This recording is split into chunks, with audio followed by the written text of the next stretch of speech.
안녕하세요. 채널 열어드림의 심코치입니다. 아이의 문제 행동 바로잡기 5번째 시간인데요. 오늘은 아이가 상황 또는 사건 그리고 어떤 대상에 대한 생각을 말로 표현했을 때 그 말을 가지고 소통을 이어나가는 방법에 대해서 생각을 해보도록 하겠습니다. 네, 오늘 생각해 볼 소통의 방법은 재진술이라고 하는데요. 네, 재진술이 뭐냐면 상담사들이 사용하는 반응 기술 중에 하나입니다. 네, 사람의 말에는 그 말을 통해서 이제 상대방에게 전달하고 싶어하는 그 메시지가 있잖아요. 그 메시지를 포착을 해서 이제 나의 말로 상대방에게 다시 돌려주는 기술이 바로 재진술입니다. 예를 들어서 누군가가 여러분한테 이런 질문을 한다고 생각해 볼까요? 야, 너 지금 직업이 마음에 들어? 네, 이런 이런 질문에 대한 반응은 보통 이런 거죠. 왜? 응은 단순한 대답이고 왜? 라고 되묻는 건 좀 무관심해 보이잖아요. 이 대화에 대해서. 대화의 주도권은 네가 가져가라. 또 다른 대답이라면 이런 거죠. 나 이 일 옛날부터 하고 싶어 했잖아. 네, 좀 자기중심적인 반응 같고요.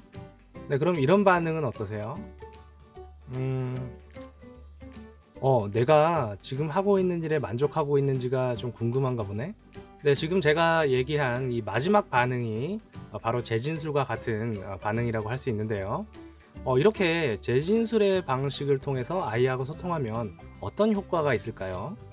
일단 이렇게 얘기를 해주게 되면 아이한테 난 너의 말을 경청하고 있다 라는 걸 알려줄 수가 있겠죠. 그리고 아이가 나에게 전달하고 싶어하는 핵심 메시지가 뭔지를 더 정확하게 파악할 수가 있겠죠. 나아가서는 아이가 부모에게 진심으로 이해받고 있다는 것을 알게 됩니다. 자, 그럼 활용하는 방법에 대해서 한번 알아볼까요? 개똥아, 이제 영상 꺼야지. 네, 아이의 반응이나 대답은 딱 정해져 있죠. 싫어, 영상 더 볼 거야. 더 본다고. 지금 시간이 몇 네, 첫 번째입니다. 즉각 반응하지 마세요. 네, 말에 바로 반응하기 전에 지금 여기에서 무슨 상황이 일어나고 있고 뭐에 대해서 이야기하고 있는지를 부모가 머릿속으로 잘 정리를 해야 됩니다.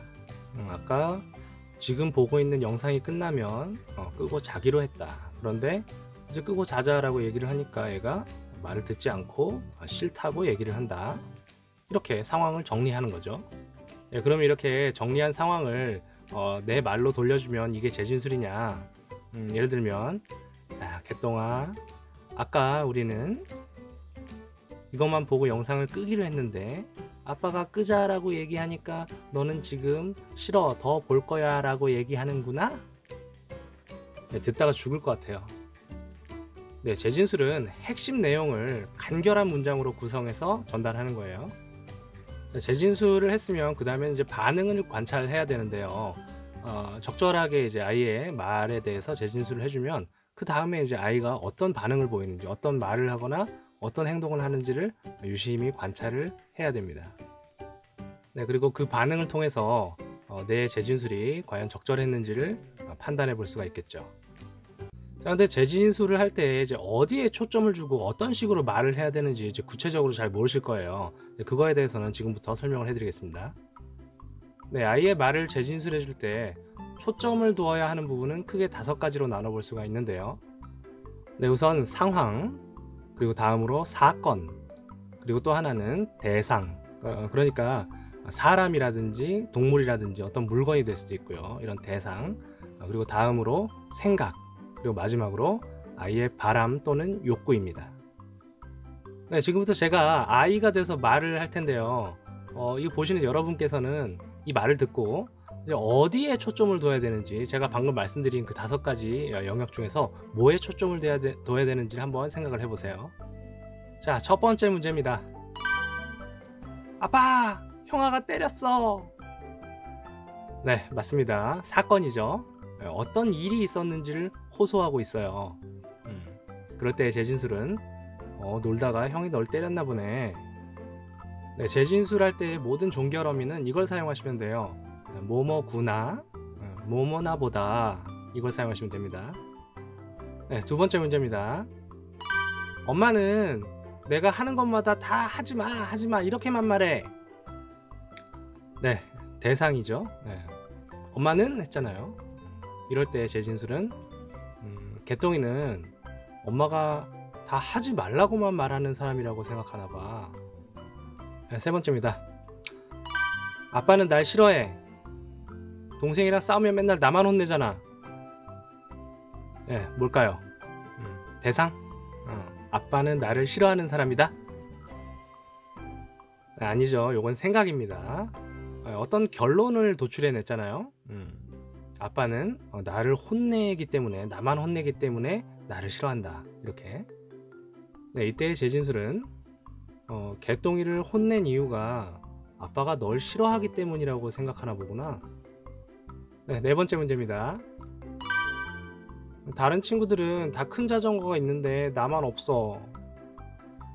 네, 아이의 바람이나 욕구죠. 이때의 재진술은 개똥이도 큰 자전거가 갖고 싶나 보네. 네, 마지막 다섯 번째입니다. 유치원에서 범생이가 자꾸 내 장난감을 뺏으니까 내가 때린 거야. 네, 사건일까요? 범생이가 장난감을 뺏었다. 그럼 대상? 범생이는 장난감을 뺏는 아이다? 그럼 생각인가요? 그걸 생각에 초점을 맞춰서 이렇게 재진술을 해줘야 될까요? 범생이는 친구가 장난감을 뺏으면 때릴 수 있다고 생각해? 아니면 바람? 친구가 장난감을 뺏으면 확 패버리고 싶은 원트가 막 끌어오른다? 뭐 그럴 수도 있겠지만 이건 상황이죠. 유치원에서 어떤 친구가 내 장난감을 뺏는 일이 잦은데 그런 일이 생기면 때리게 된다, 때리는 일이 발생하게 된다, 이런 상황을 얘기하고 있는 거네요. 근데 이 재진술을 이제 처음 해보면서 아이의 말을 듣고 이제 초점화 해주려고 하다 보면 자꾸 헛다리를 짚는 일도 발생을 합니다. 네, 아이는 어떤 상황을 자꾸 이렇게 부모한테 전달을 해주고 싶은데 그걸 듣는 뭐 아빠는 걔가 어때? 쟤가 어때? 이렇게 대상에 대해서 얘기를 하기도 하고요. 근데 뭐 괜찮아요. 네, 이야기를 하다 보면 애가 아니 그게 아니고 할 수도 있고요. 근데 하면서 얘기를 할 수도 있고. 네, 그렇게 이제 얘기를 계속 하다 보면 부모하고 이제 아이의 초점이 이렇게 맞아 들어가게 됩니다. 가장 중요한 건 네가 얘기하고 싶은 게 이거니 하고 계속 귀를 기울여 주는 거죠. 아이의 말에 귀를 기울여 주는 자세, 그게 가장 중요한 겁니다. 네, 오늘 내용을 간단히 정리해 볼까요? 재진술 활용 방법. 우선 즉각 반응을 하지 말고 아이의 말을 되새겨 본다. 그리고 지금 여기에서 무엇에 대해 이야기하고 있는지 생각을 정리한다. 그리고 무엇에 초점을 두어야 할지 생각한다. 초점은 상황이나 사건 또는 대상, 생각, 그리고 아이의 바람이나 욕구가 되겠죠. 다음으로 재진술을 하기 전에는 전달해 줄 내용을 간결한 문장으로 구성한다. 그리고 재진술을 통해서 아이의 생각을 읽어준 다음에는 아이의 반응을 잘 살펴보고 적절성 여부를 판단해 봐야겠습니다. 네, 오늘은 상담자의 반응 기술 중에 하나인 재진술을 통해서 아이하고 치료적인 의사소통을 이어나가는 그런 방법에 대해서 생각을 해봤습니다. 네, 다음 시간에는 육아에 있어서 많은 전문가들이 강조하고 또 강조하는 내용이죠. 바로 감정 수용입니다. 감정을 어떻게 읽어주고 수용해 줘야 되는지 그 방법에 대해서 생각해 보도록 하겠습니다. 오늘은 여기서 마치겠습니다. 감사합니다.